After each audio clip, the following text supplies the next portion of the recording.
이 시간 우리 주님의 은혜가 여러분 모두에게 함께 하시기를 축원합니다.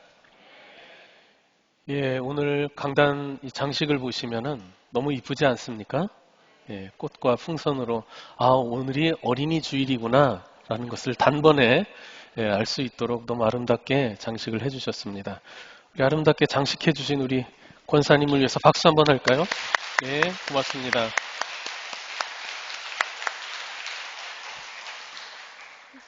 우리 아름다운 찬양으로 하나님께 영광 돌린 찬양대 위에서도 박수하겠습니다.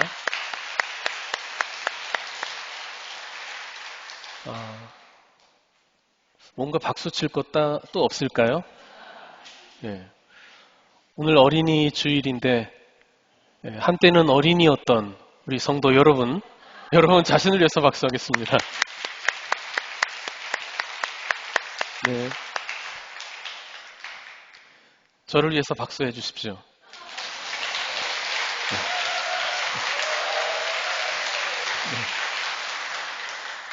감사합니다. 결혼 기념일이거든요. 오늘, 알겠습니다.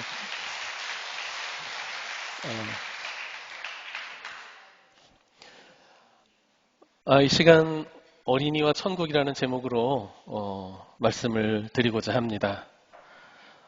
오늘 본문은 제자들이 예수님께 드렸던 질문으로 시작되고 있죠. 천국에서는 누가 크냐라는 질문이었습니다.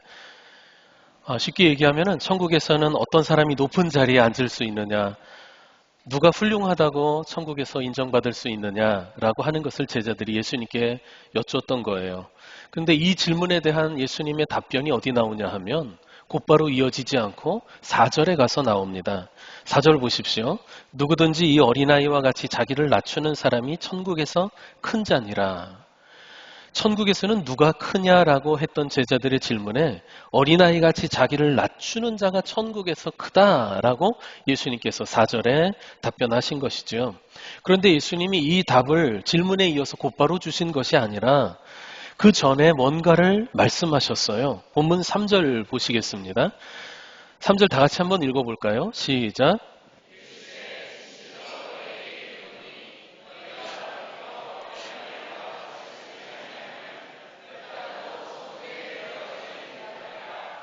아멘.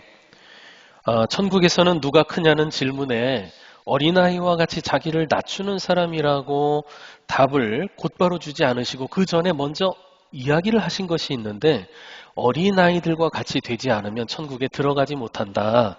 이 말씀을 주셨어요. 그러니까 어린아이 같아져야 천국에 들어갈 수 있다라는 말씀을 먼저 주신 거죠. 그러면은 사실 이 3절에서 예수님께서 하신 말씀, 어린아이들과 같이 되지 아니하면 천국에 들어가지 못한다라고 하는 이 말씀이 답으로 나오기 위해서는 제자들이 어떤 질문을 먼저 했어야 될까요? 천국은 어떤 사람이 들어갈 수 있습니까? 라거나 천국에는 누가 들어가나요? 라는 질문이 먼저 나왔어야 된다는 얘기죠. 제자들은 천국에서는 누가 큰지를 여쭈었는데 예수님은 그들이 묻지도 않았던 누가 천국에 들어갈 수 있는지에 대한 답을 먼저 주신 셈이에요. 이해가 되시죠? 그런데 여러분 생각해 봅시다. 천국에는 누가 들어갈 수 있나요? 라는 질문과 천국에서는 누가 큰 사람입니까? 라는 질문 분명 차이가 있죠. 차이가 있어요. 어떤 게 더 중요한 질문일까요? 제자들이 물었던 천국에서 누가 큰지의 이 문제는 일단은 천국에 들어가는 문제가 해결된 뒤의 일이 아니겠습니까? 그러니까 제자들은 천국에서 누가 크냐고 묻기 전에 천국에는 누가 들어갈 수 있는 것인지를 먼저 물었어야 순서가 맞는 거예요. 천국에 들어가지도 못한다면 천국에서 크니 작으니 높으니 낮으니 따져봐야 소용없는 것 아니겠습니까? 그런데 제자들이 천국에 누가 들어가는지는 묻지 않고 천국에서 누가 큰지를 물었던 것은 왜 그럴까요? 천국에 들어가는 건 자기들에게는 당연한 일, 이미 따놓은 당상인 일, 그렇게 여겼기 때문일 것입니다. 여러분, 천국에 들어가는 일과 천국에서 큰 자가 되는 일 중에 더 중요한 문제는 무엇입니까? 천국에 들어갈 수 있느냐 없느냐의 문제가 더 중요하지 않을까요? 그렇지 않습니까? 더 근본적인 문제라고 할 수 있죠. 지금 제자들의 관심은 천국에서 누가 더 큰가에 대한 것이지만 예수님은 그 전에 더 근본적이고 중요한 문제에 대해서 말씀하셨던 거예요. 어린아이와 같이 되어야만 천국에 들어갈 수 있느니라 라고 말이죠.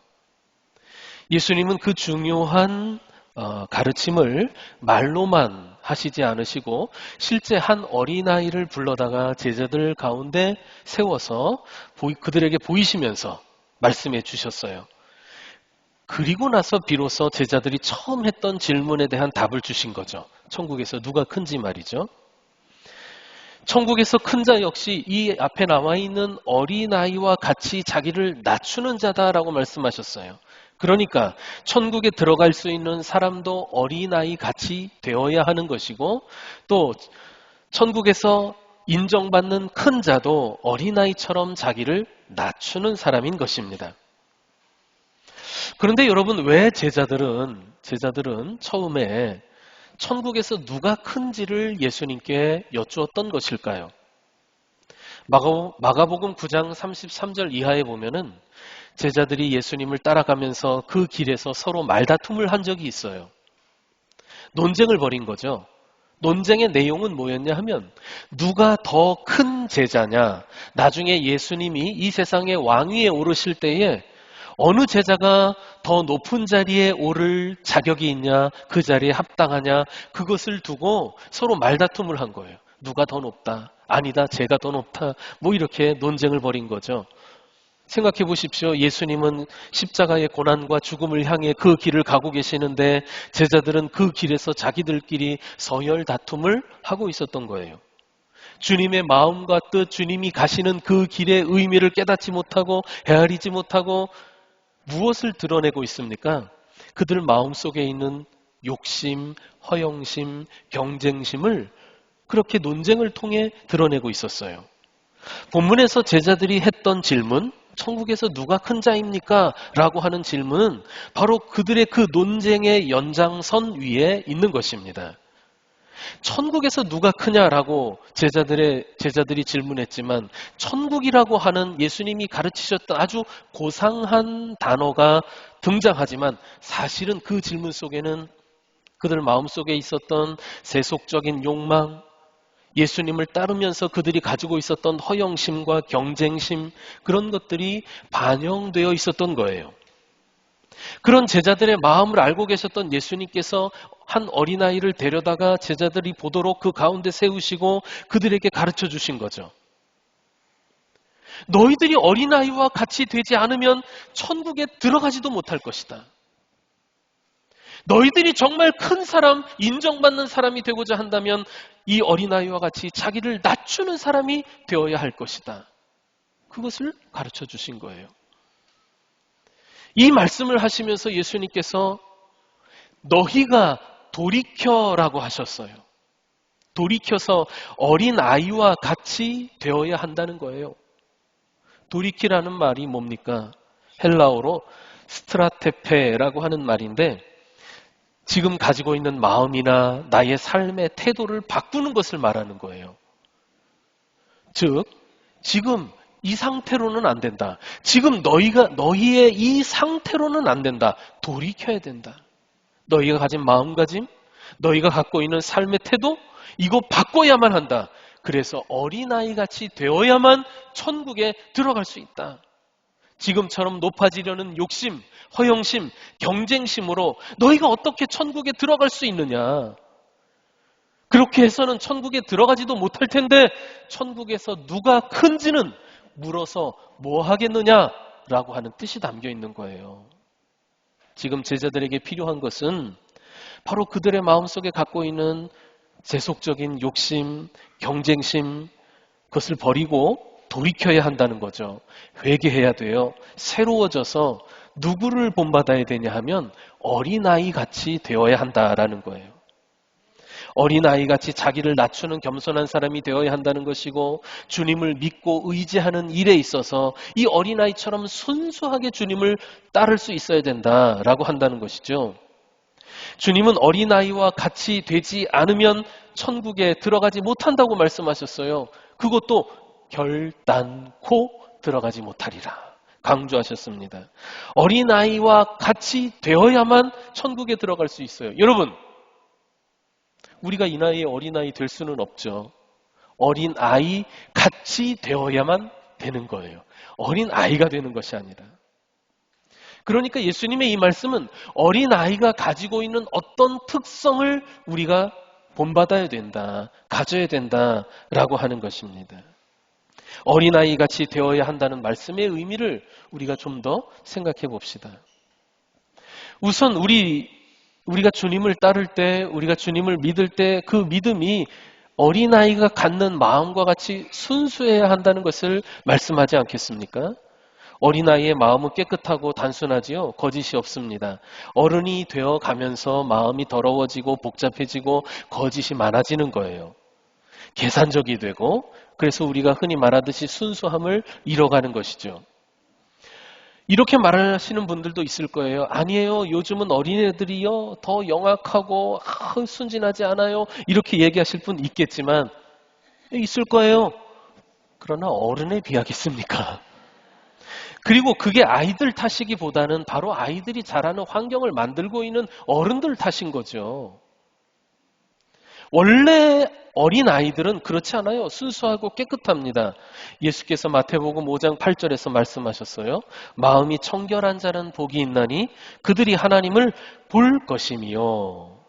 마음이 깨끗한 자가 하나님을 볼 수 있다고 말씀하셨는데 맞지요. 하나님은 우리가 육신의 눈으로 보는 것이 아니라 마음의 눈으로 볼 수 있는데, 마음이 깨끗해야 하나님이 보인다는 거 아닙니까? 깨끗하다는 게 뭐예요? 지저분한 것이 섞이지 않았다는 뜻이잖아요. 의심이 섞이지 않아 있고, 또 욕심이 섞이지 않고, 이기심에 때묻지 않은 것을 말하는 거죠. 어린아이가 성장하면서 마음의 생각이 많아져요. 복잡해집니다. 그러면서 의심도 많아지죠. 그런데 본래 어린아이는 그대로 믿어요. 어른이 하는 대로 믿어요. 어른의 거짓말이나 속임수도 그대로 어린아이는 믿어서 문제가 될 때가 있잖아요. 아이들이 납치를 잘 당하는 이유가 그것 아닙니까? 그대로 믿어서 그러는 거잖아요. 그런데 이 어린아이가 점점 자라면서 성장하면서 마음속에 의심도 자라는 것 같아요. 웬만하면은 고지고대로 믿지 않는 때가 오는 거예요. 아이들 키우다 보면 언젠가 이런 얘기 할 때가 오는 거예요. 에이, 그거 아니잖아요. 내가 속을 줄 알아요? 라고 하는 때가 옵니다. 물론 거친 세상에서 살아가려면 의심할 줄 아는 것이 자기를 지키는 능력이 될 수도 있을 거예요. 하지만 오늘 본문에서 말씀하는 것은 하나님을 향한 우리의 마음가짐, 우리의 믿음은 이렇게 어린아이의 그것처럼 의심 없이 믿는 순수함이 있어야 된다라는 거예요. 또 아이가 자라면서 욕심도 자라잖아요. 어린아이는 보면은요, 작은 것에도 만족합니다. 어린아이 엄마의 젖을 물면 그것으로 만족해 하고 행복해 합니다. 생존을 위해 필요한 아주 기본적인 욕구가 채워지면 만족하고 행복해 해요. 욕심내지 않습니다. 어린아이가 돈 욕심내고 차 욕심내고 집 욕심내고 하는 거 봤습니까? 어른들이나 그러는 거죠. 그런데 이 어린아이가 자라면서 세상을 알아가고 어른이 되면서 욕심이 점점 커져요. 욕심의 범주가 다양해지고 커지고 구체화되지요. 그래서 작은 것에 만족하지 못하게 되고 불만족에 시달리면서 행복감을 잃어버려요. 자꾸 다른 사람과 자기를 비교하면서 박탈감을 느끼고 자기 자신이 초라하게 여겨지고 그래서 괴로워하게 되지요. 이처럼 어른이 되면서 커지는 의심과 욕심이 어린아이와 같은 그 순수한 믿음을 자꾸 흔들어 놓습니다. 왜곡시키고 약화시키고. 어린아이들이 부모를 믿는 것을 한번 보십시오. 믿고 어떻게 의지합니까? 의심 없이 믿고 전적으로 의지해요. 정말 어린아이는요, 높은 곳에 놔서 놓고 부모가 야 뛰어내려 내가 받아줄게 하면은 그냥 의심 없이 뛰어내립니다. 그런데 아이가 좀 크기 시작하면은 야, 뛰어내려 받아줄게 그러면 에이 아닌데 그러면 내가 다칠 것 같은데 이렇게 생각하죠. 어른은 어떻게 믿어요? 믿어도 적당히 자기가 믿을 만큼만 믿어요. 계산기 두드려보고 믿어요. 자기 형편과 자기 성향에 따라 그 믿음이 오락가락합니다. 믿음을 가져도 그 안에 여러 가지 이해관계와 계산이 숨어 있는 경우가 많습니다. 그러니까 어른이 잘 믿지 못하고 또 믿지 않아요. 신앙도 그렇습니다. 어린아이와 같은 마음으로 순수하게 하나님을 믿고 의지해야 하는데 그렇지 못한 거예요. 우리가 어린아이와 같이 순수하게 믿으면 형통할 텐데 말이죠. 역대하 20장 20절 하반절에 이렇게 말씀했어요. 너희는 너희 하나님을 신뢰하라. 그리하면 견고히 서리라. 그의 선지자들을 신뢰하라. 그리하면 형통하리라. 하나님을 진짜 순수하게 우리가 의지하고 신뢰하면 우리의 인생이 견고해진다는 거예요. 흔들리지 않아요. 우리가 하나님의 말씀을 신뢰하면 삶이 형통해진다고 했습니다. 여러분, 하나님의 말씀을 정말 순수하게, 철저하게 신뢰하십니까? 그러면 형통한 인생이 됩니다. 근데 왜 이런 말씀이 주어졌을까요? 인생이 좀처럼 하나님을 신뢰하지 않기 때문에 그래요. 또 하나님의 말씀도 다 믿지 않기 때문에 그래요. 믿을 만큼만, 믿을 수 있는 부분만 내가 선택적으로 믿기 때문에 그렇죠. 이처럼 믿지 않으니까 인생이 굳게 서지 못합니다. 이사야 7장 9절 하반절에 이렇게 말씀합니다. 만일 너희가 굳게 믿지 아니하면 너희는 굳게 서지 못하리라. 어린아이와 같은 믿음이라고 하는 것은 이런 의심과 욕심에 물들지 않고 단순하고 순수하게 믿는 거예요. 이게 견고한 믿음이에요. 그래서 우리의 인생을 견고하게 하고 또 우리의 인생을 형통하게 하는 줄 믿습니다. 여러분의 믿음이 욕심과 의심에 휘둘리지 않고 어린아이의 믿음처럼 순수한지, 그래서 여러분을 굳게 세워줄 만한 믿음인지 점검해 보시기 바랍니다. 또 한 가지는 겸손함에 대해서 말씀드릴 수 있을 겁니다. 예수님께서 어린아이와 같이 자기를 낮추는 사람이 천국에서는 큰 사람이다라고 말씀하셨잖아요. 자기를 낮추는 사람, 겸손한 사람인 거죠. 어린아이는 약해요. 그래서 혼자 힘으로는 살 수가 없지요. 부모의 돌봄과 양육이 필요합니다. 어린아이는 부모를 의지하고 부모의 보호와 돌봄을 의심 없이 받아들입니다. 그게 어린아이의 특성이에요. 그런데 부모에게 자기를 의존하는 것을, 자기가 의존하는 것을 어린아이는 부끄럽게 생각하지 않습니다. 자존심 상해하지 않습니다. 부모의 도움을 그대로 믿고 의지하고 받아들입니다. 기쁨으로. 어린아이는 자기의 나약함과 자기의 부족함, 자기는 혼자 살 수 없는 존재임을 그대로 인정하고 있기 때문에 그래요. 하나님의 자녀된 우리도 사실은 질그릇처럼 깨지기 쉬운 약한 존재 아닙니까? 순간순간 주님의 은혜가 아니면 살아갈 수 없는 존재입니다. 그럼에도 불구하고 우리가 어른이 되면서 내 힘으로 할 수 있다라는 것들이 생겨나면서 내가 내 힘으로 산다고 자꾸 생각하는 거예요. 내가 누군가를 의존하는 것을 굉장히 자존심 상해하고 도움받는 것을 불편하게 생각하기 시작하는 거죠. 그런데 겸손이라고 하는 것은 뭐냐 하면 그 사실을 분명하게 인정하는 거예요. 내가 약한 존재다라고 하는 것을 말이죠. 나는 주님의 도우심이 필요한 존재라는 것을 있는 그대로 인정하고 받아들이는 것을 겸손이라고 할 수 있어요. 전능하시고 자비하신 하나님을 바라보면서 날마다 그 주님의 은혜가 아니면 살 수 없다는 것을 인정하는 것, 고백하는 것, 그것이 겸손이죠. 그래서 겸손한 사람만이 하나님의 도우심을 진심으로 구하게 되고 겸손한 사람만이 하나님의 그 말씀에 순종할 수 있게 되고 또한 그래서 하나님의 도우심의 손길과 은혜를 경험하면서 살게 되는 거예요.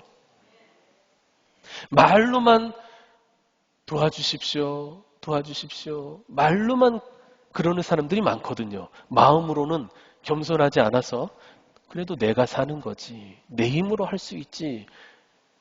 그런데 어떻게 하나님의 도우심과 은혜가 임하겠습니까? 겸손한 자에게 하나님의 은혜가 임하는 거예요. 야고보서 4장 6절 말씀에 보면 하나님은 교만한 자는 물리치시고 겸손한 자에게 무엇을 주신다고요? 은혜를 주신다. 그리고 베드로전서 5장 5절에서는 하나님이 교만한 자를 대적하신다고 하셨어요. 대적하신다. 대적하신다는 말의 의미가 뭔지 아십니까? 전쟁 준비를 하는 거예요. 전쟁을 위해서 군대를 배치하는 거죠. 대적하는 거예요. 그러니까 하나님께서는 교만한 자와는 전쟁을 치르신다는 뜻이에요. 하나님의 적이 되는 겁니다. 겸손한 사람에게 하나님의 은혜가 임합니다. 교만한 자는 하나님의 적이 되는 거예요. 교만은 하나님의 적이 되지만 겸손한 자는 하나님의 편이 되는 거죠. 여러분은 하나님 편에 서는 사람들 되시기 바랍니다. 그러기 위해서는 어린아이와 같이 자기를 낮추는 자가 되어야 하는 거예요. 여러분, 복음서에도 보면, 예수님도 보면 예수님에게도 친구들이 있었고 적들도 있었어요. 그런데 예수님의 친구들은 누구였냐 하면 그들 중에는 창녀들도 있었고 세리들도 있었어요. 그들은 예수님의 친구들이 될 수 있었어요. 그런데 굉장히 종교적이었던 바리새인들은 예수님의 적이 되었어요. 왜 그럴까요? 창녀나 세리들은 자기들이 죄인이라는 사실 남도 알고 나도 알고 인정하는 거예요. 나는 죽을 수밖에 없는 죄인이다. 하나님 앞에 죄인이다. 그렇기 때문에 그 사실을 인정하고 겸손하게 은혜를 구했지만 바리새인들은 오히려 죄인들을 정죄하고 나는 이 정도니까 쟤들은 저거밖에 안 되네. 정죄하고 판단하고 교만한 자리에 앉은 사람들인 것입니다. 물론 바리새인들은 세리들처럼 도둑질하지도 않았고 창녀들처럼 음행을 저지르지도 않았어요. 그러나 그들은 교만했어요. 그리고 그 교만 때문에 주님과는 친구가 아닌 적이 될 수밖에 없었던 거예요. 여러분 가만히 생각해 보십시오. 도둑질했던 세리도 예수님과 친구가 되고 음행을 한 창녀도 예수님과 어울려 친구가 될 수 있었는데 도둑질도 안 하고 간음도 안 하고 율법을 잘 지키는 바리새인들은 예수님과 적이 된 이유가 교만했기 때문이었습니다. 그러고 보면 교만이라고 하는 것은 도둑질보다도 음행보다도 더 무서운 죄인 것을 알게 됩니다. 우리가 신앙생활 오래 하다 보면 나 그 정도는 알아. 나 그 정도는 할 수 있어. 난 이렇게 살아왔어. 라고 하는 자부심이 자칫 교만함이 될 수가 있습니다. 그 교만함 때문에 하나님의 은혜를 입지 못하고 하나님과 반대편에 설 수 있다는 것을 우리가 늘 염두에 두어야 합니다. 바리새인들이 자기들이 교만하다고 생각했을까요? 천만에요. 자기들은 겸손한 사람들이라고 생각했습니다. 우리처럼 겸손한 사람이 어디 있을까? 그렇게 생각했어요. 어거스틴이 제자들에게 우리 그리스도인의 첫 번째 덕목은 겸손이다. 두 번째는 뭐냐? 겸손이다. 세 번째는 겸손이다. 겸손함이 최고인 거예요. 그러자 제자 중에 하나가 물었다고 하죠.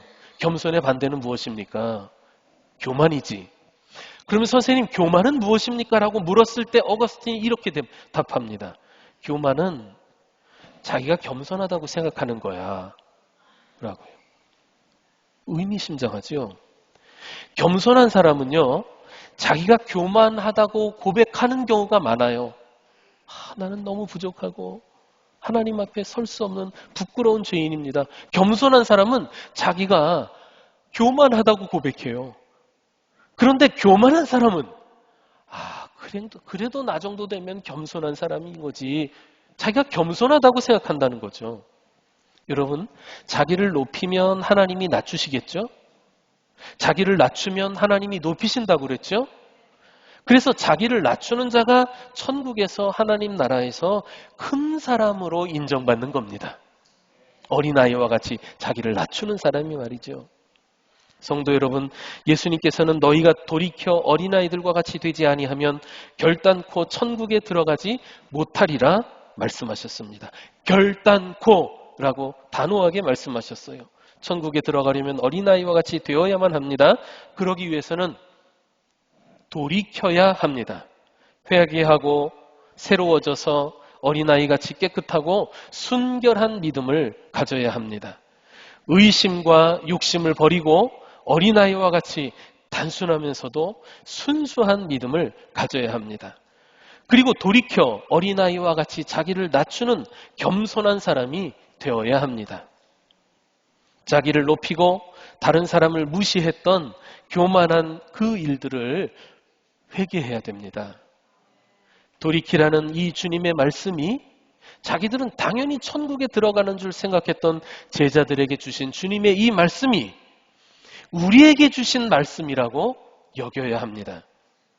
어린아이와 같이 깨끗하고 순수한 믿음과 겸손한 마음을 가질 수 있도록 여러분 힘써 무엇을 해야 될까요?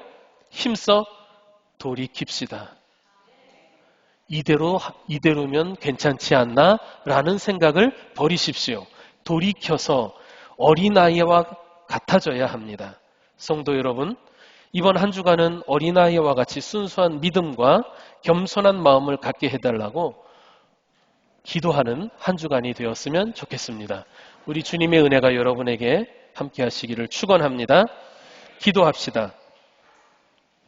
너희가 돌이켜 어린아이들과 같이 되지 아니하면 결단코 천국에 들어가지 못하리라고 말씀하시고 어린아이와 같이 자기를 낮추는 사람이 천국에서 큰 잔이라고 말씀하신 주님, 우리 감남교회 성도들이 돌이켜 어린아이와 같이 깨끗하고 순수한 믿음, 겸손한 삶의 자세를 가져서 천국에 합당한 사람들 모두가 되도록 성령으로 역사해 주시고 인도하여 주시옵소서.